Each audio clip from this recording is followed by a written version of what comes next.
Hey everyone, this is Thyworm and today let's talk about the latest patch 0.7.8e with a whole bunch of nerfs to Lich, Death Seal and Reaper. Enjoying last Epoch content? Consider subscribing. Before we start, I'm streaming on twitch.tv/Thyworm every Monday, Thursday and Saturday 8 PM Central European time. We're running a very beginner friendly stream over there and I'll help you out with any questions you might have. And on to the patch notes. Death Seal was nerfed, but how badly and what happened exactly? Well, the devs fixed Sanguine Subvention bug, which I encountered as well. You would cast a load of death waves that didn't do anything but would basically freeze your game if you kept it up long enough. It was pretty funny, honestly. It used to give 1% health leech, which is now 0.2%. You could spend 5 points into it before, now only 3. Pretty hefty nerf, primarily targeted at the Reaper form, which would otherwise be able to infinitely sustain its form with 5% health leech, which is of course massive. Corrupted Consciousness, the node that makes Death Seal waves do more damage per missing health, got nerfed again. It is now 1% increased damage per 3% missing health. The Poison node that worked the same way, Pestilent Presence, received the same nerf and you can now invest only 4 points into it. Not too long ago, both nodes scaled per 1% missing health, then 2% missing health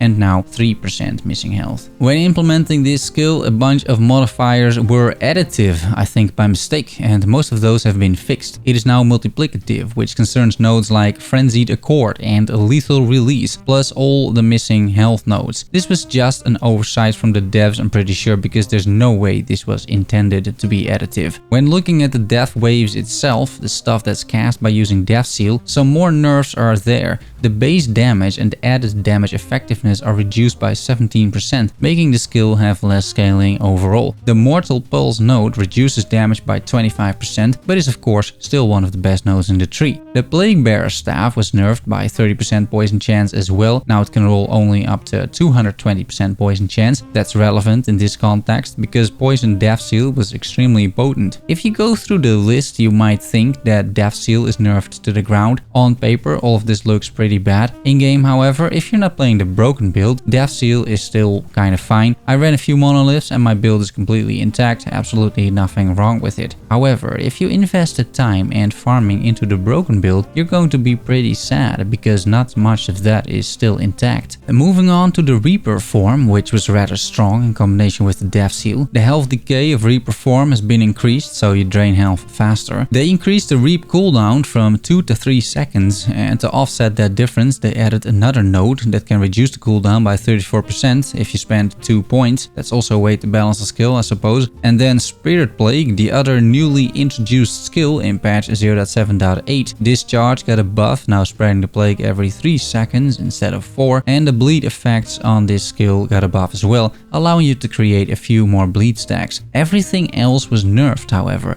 Less poison stacks, which I agree with, but also a lot of stuff I don't agree with, like less damage reduction on enemies, less fear duration, and less spread chance. The reason why I don't really agree with it is that Spirit Plague is a skill that does very little damage currently and is solely used as a support skill, which I think is a shame. It doesn't stack, which is a problem regarding damage. Scaling is pretty bad, once again a problem for damage, and the utility that Spirit Plague provides, which wasn't great to be honest, now gets nerfed as well.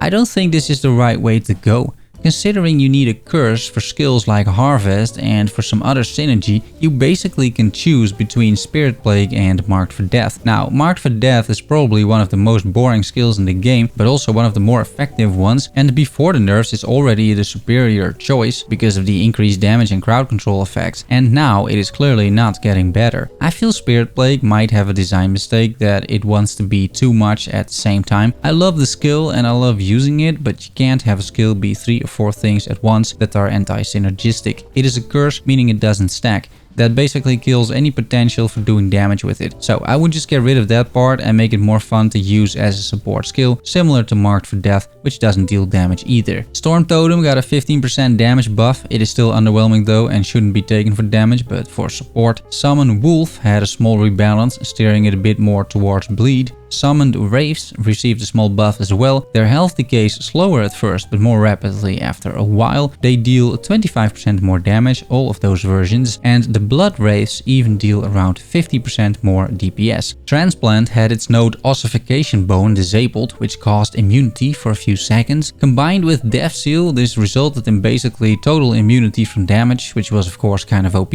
Warpath received a buff with more hit chance, less points that have to be spent, and a bunch of modifiers that are now multiplicative. Then some other changes. Loot drops got nerfed for normal mobs and buffed for magic and rare enemies. They're now a little bit more valuable, but I would still skip them if you can, to be honest. Their HP in late monolith isn't worth the time. I'd rather get the chests and loot explosions. I feel that's much more efficient, but maybe not, because rare enemies now have their high health bars a little nerfed, which is nice. If you're going for optimal farming, however, you might want to consider simply not killing them, unless you're doing arena, of course. The Winged Fire and all of its variants do up to 33% less damage. Good fix, I think, because that damage was pretty ridiculous. I burned to death multiple times because of those guys. Siege Golems got a little nerf as well, 10% less damage over time. Let's see if it is enough. I feel it is the flamethrower ability itself that is more problematic than the damage output. You just don't really see it coming. It covers the entire screen and there's no place to run once you're caught. I think the spread of that thing needs to be reduced by about 50%, or we need a better telegraphed ability, just like they did with the Siege Golem AoE. Siege Golem fights are a total crapshoot, and it feels really bad by now dying to yet another Siege Golem, because there's no way of telling what he's going to do, and then there's no way to get out of the ability either. I still feel this needs a fix. Something I noticed this morning was the lighter color of crafting items, and I'm not a fan of this change. I don't see the reason why it was necessary. First of all, there's probably some new item type coming up, probably the legendary items that are going to look too much like the old crafting item color, but now the crafting items look so much like rares. I feel kind of bad complaining about something like this, but I really don't like it. My vision, like many guys by the way, isn't that great when it comes to distinguishing colors, and this just isn't helping, you know? Hopefully we get some coloring settings in our loot filter. Another interesting and very welcome change is this one. Feline Chimeras, Avian Chimeras, Blood Chimeras, Giant Scorpions, Ospreys, Vanguards, Profane Flash, and Void Fused Earths are no longer spawning in areas that have significant elevation changes. Reason why,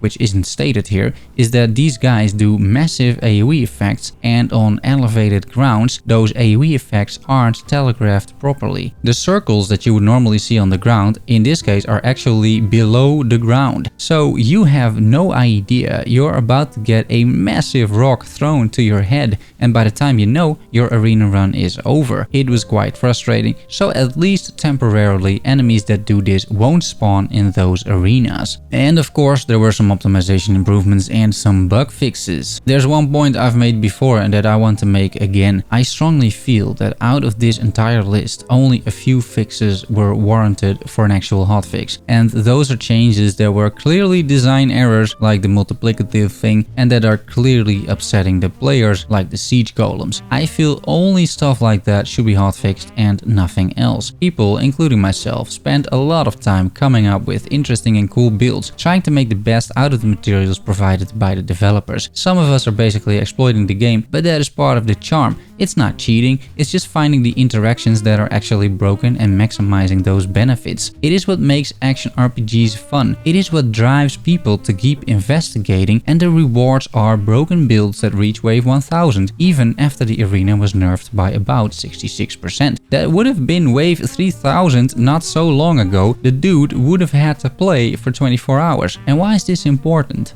Because hotfixes like this destroy those builds, and when you're playing that build, it feels very bad. Consider trading being active right now, and you've spent currency to get the gear that would allow you to maximize this broken build. You farmed for that currency, you did trading, you respec your existing lich or leveled a new one, you're having a blast for about a week, one-shotting the game, and then the nerfs come in. That's just not cool, and there's no real excuse for it. I mean, the devs implemented the skill themselves, you know? It really didn't take me long to figure out how strong this was, so I'm sure they had some idea this had the potential to be completely busted, and I agree with the changes on the additive versus multiplicative thing, which is clearly an oversight and that should be hotfixed, but all the other changes should not. Once again, clear oversight and super annoying stuff to players like Siege Golems, yeah, please hotfix it. and of course bugs, etc., all those things. But if we're in a cycle in about half a year from now and a hotfix like this comes in 2 weeks into the cycle, people are going to be very pissed. You've seen this recently happen in PoE with herald stacking. Completely broken, yes, but that's really besides the point. Honestly, better luck next league with balancing the game, you know? Just leave it as it is, because it's not worth upsetting all those people who bought the gear for that and are now farming maps, which is what you want anyway. There's no harm in allowing it to exist apart from a vocal minority on Reddit whose day is not successful without some complaining on their favorite forum anyway. It's a point I really want to emphasize, because this is the second time we have seen some big nerfs a few weeks into a patch, and that should really not happen. Sure, it's the beta currently, and you could make a very valid argument for making changes like this because they want to balance the game ASAP before release. When last Epoch launches, however, I really don't want to see hotfixes like this a few weeks into the cycle. And also, Poison is still broken, guys, but I'll spend a video on that topic soon. I hope you enjoyed the videos, ladies and gents. Thanks for watching and making it to the end. See you soon.